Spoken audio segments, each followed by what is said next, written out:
Obviously, when you see shots like that of that standing water, you worry about those substations, those power stations that are most vulnerable to the water, We've talked about the problem they're going to have in Bridgeport right now with that substation. Exactly. So we're joined now with Michael West from UI to give us an update on the situation with the substations at UI.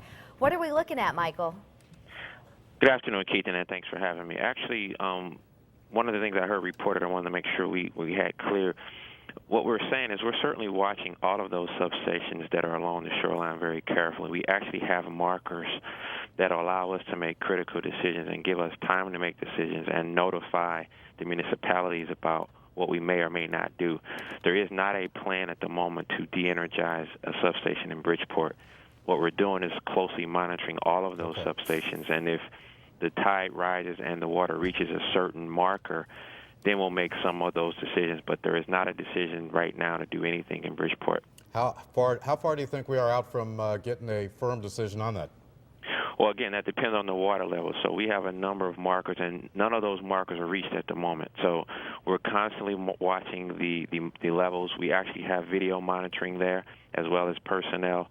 So as the tide continues to rise, however high it goes, we'll make a determination once we get a level where we need to have a critical decision made, but that is not the case currently. So at noon, there would not be a specific de-energizing of a substation in Bridgeport. Michael, tell us a little bit more about this photo surveillance that's going to happen around noontime. I believe you guys are going to go out with cameras, take pictures of the conditions at that time, and use that as information for how to deal with the high tide that's expected around midnight. Can you share more about that?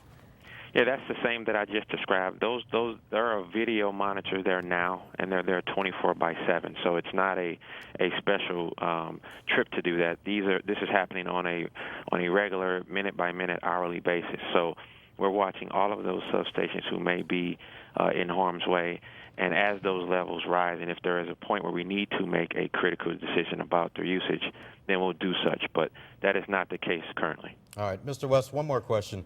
Can you speak to the challenges the crews are going to have restoring power in this situation, because we're obviously going to have very high winds for a long period of time, and the crews really can't even get in there to start fixing things so these winds die down, correct? No, Keith, that's exactly right. I mean, what's most critical for us is that safety is number one, and our crews cannot work in the air when winds exceed 40 miles per hour. So what we're hoping is that those winds die down fairly fast.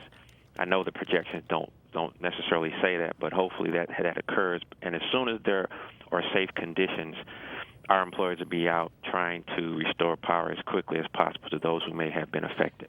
All right, Michael West from UI. We appreciate the time, and best of luck in the hours to come. Thank you.